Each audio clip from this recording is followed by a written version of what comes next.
अस्सलाम वालेकुम जी, hope you all are fine. तो आज हमारे किचन में बन रहे हैं चिकन चीज़ी काल्ज़ोन्स। तो इसको बनाना बहुत ही आसान है और इसकी स्टफिंग बहुत सारी चीज़ों में यूज़ हो सकती है। तो इसको हम मैरिनेट कर लेते हैं। सबसे पहले हम चिकन लेंगे और इसको हमने क्यूब्स में कट कर लिया है। और इसके बाद हम इसके अंदर नमक ऐड करेंगे, तंदूरी मसाला ऐड करेंगे या तिक्का मसाला भी आप ऐड कर सकते हैं। उसके बाद हम इसमें अंदर मिर्च ऐड करेंगे और साथ ही हम इसमें 2 चम्मच दही और 1 चम्मच हम इसमें क्रीम का ऐड करेंगे। इन सब चीज़ों को ऐड करके इसको हम अच्छे तरीके से मिक्स करेंगे और 15 मिनट के लिए इसको मैरिनेट कर देंगे। इस स्टफिंग को आप काफ़ी चीज़ों में यूज़ कर सकते हैं, सैंडविचेस में भी यूज़ कर सकते हैं और चिकन ब्रेड पॉकेट्स भी बना सकते हैं। अब हम चिकन को फ्राई कर लेते हैं। उसके लिए हमने सबसे पहले ऑयल ऐड किया है और उसके बाद मक्खन, ताकि मक्खन हमारा जले ना। और उसके बाद मैंने लहसुन ले लिया था और उसको मैंने चॉप कर लिया था और वो ऐड कर दिया है।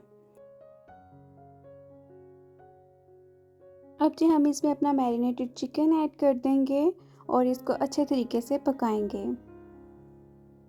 अगर अभी तक आपने चैनल को सब्सक्राइब नहीं किया तो प्लीज़ कर दें और लाइक एंड शेयर भी कर दीजिएगा। मुझे इसमें थोड़ी सी मिर्चें कम लगी तो मैंने इसमें थोड़ी सी लाल मिर्च ऐड कर दी है। इसके बाद अपनी चॉइस के मुताबिक कोई भी सब्जियां आप इसमें ऐड कर सकते हैं। मैंने इसमें शिमला मिर्च ऐड की है और थोड़ा सा प्याज भी मैंने इसमें ऐड कर दिया है और फिर इसको अच्छे तरीके से मिक्स कर लेंगे। इसको हमने तेज़ आंच पे पकाना है और इसके बाद हम इसमें नींबू थोड़ा सा ऐड कर देंगे। जी हमने चूल्हा बंद कर देना है और उसके बाद हमने इसमें क्रीम ऐड कर देनी है। क्रीम हमने 2 टेबलस्पून ऐड करने हैं। क्रीम हमने इसमें ऐड कर ली है। उसके बाद हमने इसको अच्छे तरीके से मिक्स कर लेना है और मज़ेदार सी हमारी चिकन रेडी हो गई है। इसको आप सैंडविचेस में भी ऐड कर सकते हैं, चिकन ब्रेड पॉकेट्स भी बना सकते हैं और पराठे में भी ऐड कर सकते हैं।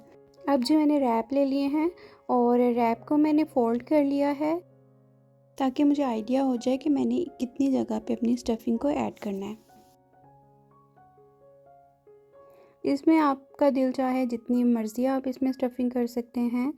और स्टफिंग करके उसके बाद मैंने इसके ऊपर सिराशा सॉस जो है वो थोड़ी सी डाल ली। और आप कोई भी सॉस डाल सकते हैं, चिली सॉस ऐड कर सकते हैं, केचप ऐड कर सकते हैं। उसके बाद अब जी इसमें चीज़ ऐड कर लेंगे और चीज़ आप अपनी मर्ज़ी के मुताबिक ढेर सारी डाल सकते हैं और इसको फोल्ड कर लेंगे। इसी तरह बाकी के काल्ज़ोन्स भी हम रेडी कर लेते हैं। और इस स्टफिंग से मेरे 4 काल्ज़ोन्स बन के रेडी हो गए थे। और अगर अभी तक आपने मेरा चैनल सब्सक्राइब नहीं किया तो प्लीज़ कर दें और लाइक एंड शेयर भी कर दीजिएगा। अब जी एक पैन लेंगे और उसमें थोड़ा सा हमने ऑयल ऐड कर लेना है और फिर अपने इस पर काल्ज़ोन्स को रख देना है और इसको तब तक पकाना है जब तक हमारी चीज़ जो है वो मेल्ट नहीं हो जाती। और इसको आपने हल्के चूल्हे पे बनाना है ताकि ये जले ना। एक दफ़ा साइड भी चेंज कर लेंगे। इसके ऊपर हम ढक्कन दे देंगे ताकि अच्छे तरीके से इसमें स्टीम बन के हमारी चीज़ मेल्ट हो जाए।